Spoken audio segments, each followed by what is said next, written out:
بسم اللہ الرحمن الرحیم۔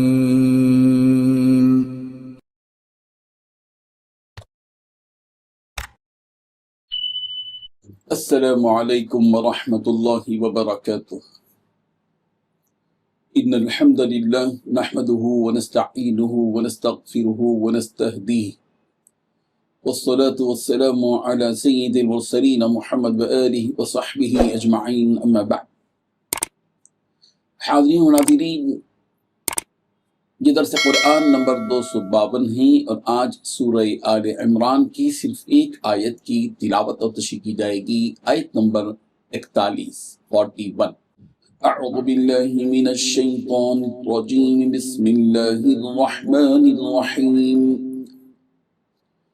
قال رب اجعل لی آیہ قال آیتک الا تکلم الناس 3 أيام إلا رمزا واذكر ربك كثيرا وسبح بالعشي والإبكار، صدق اللہ العظیم۔ لفظی ترجمہ یوں ہے، قال زکریا نے کہا، رب اجعل لی، اے میرے رب بنا دے میرے لیے، آیتن کوئی نشانی۔ قال اللہ نے فرمایا، آیتو کا تیری نشانی، اللہ تکلم یہ ہے کہ نہیں تو کلام کر سکے گا، الناس لوگوں سے، 3 ایام 3 دن، الا مگر، رمزا اشارے سے، وذکر اور یاد کر، ربک اپنے رب کو، کثیرن کثرت سے، وسبح اور تسبیح کر، بالعشی کی شام، والابکار اور صبح۔ ترجمہ یوں ہے، انہوں نے کہا، پروردگار میرے لیے کوئی نشانی مقرر کر دیجیے۔ اللہ نے کہا، تمہاری نشانی یہ ہوگی کہ تم 3 دن تک اشاروں کے سوا کوئی بات نہیں کر سکو گے، اور اپنے رب کا کثرت سے ذکر کرتے رہو، اور ڈھلے دن کے وقت بھی اور صبح سویرے بھی اللہ کی تسبیح کیا کرو۔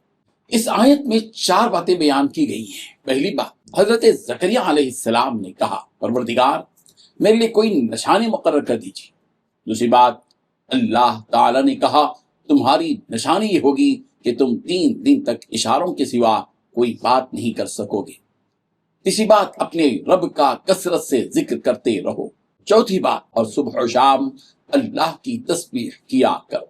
بزرگان محترم، جب حضرت زکریا علیہ السلام کو حضرت یحییٰ علیہ السلام کی پیدائش کی خوشخبری دی گئی تو انہوں نے اللہ تعالیٰ سے گزارش کی کہ اے اللہ، میرے لیے کوئی ایسی نشانی مقرر فرما دیجیے کہ جس سے مجھے پتہ چل جائے کہ حمل ٹھہر گیا ہے، تاکہ خوشی کی ابتدا حمل کی ابتدا ہی سے ہو جائے اور اسی وقت سے آپ کا شکر کرنے لگ جائیں، اس طرح آپ کا شکر زیادہ سے زیادہ کرنے کا موقع ملے۔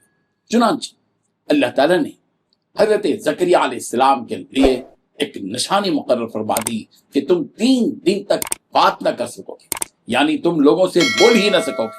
ہاں، ہاتھ کے اشارے سے یا سر کے اشارے سے کچھ بتلا سکو گے، مگر زبان سے بات کرنے پر تمہیں قدرت نہیں ہوگی۔ اور یہ بات بھی ذہن میں رہے کہ حضرت زکریا علیہ السلام کا 3 دن تک بات نہ کرنا کسی بیماری کی وجہ سے نہیں، بلکہ اختیاری طور پر زبان بندی تھی۔ اللہ تعالیٰ نے حضرت زکریا علیہ السلام کو اس نعمت کی دیے جانے پر بطور شکر کے حکم دیا کہ وَاذْكُرْ رَبَّكَ كَثِيرًا وَسَبِّحْ بِالْعَشِيِّ وَالْإِبْكَارِ، اور ذکر کرو اپنے رب کا کثرت کے ساتھ، اور صبح و شام تسبیح بھی کرو۔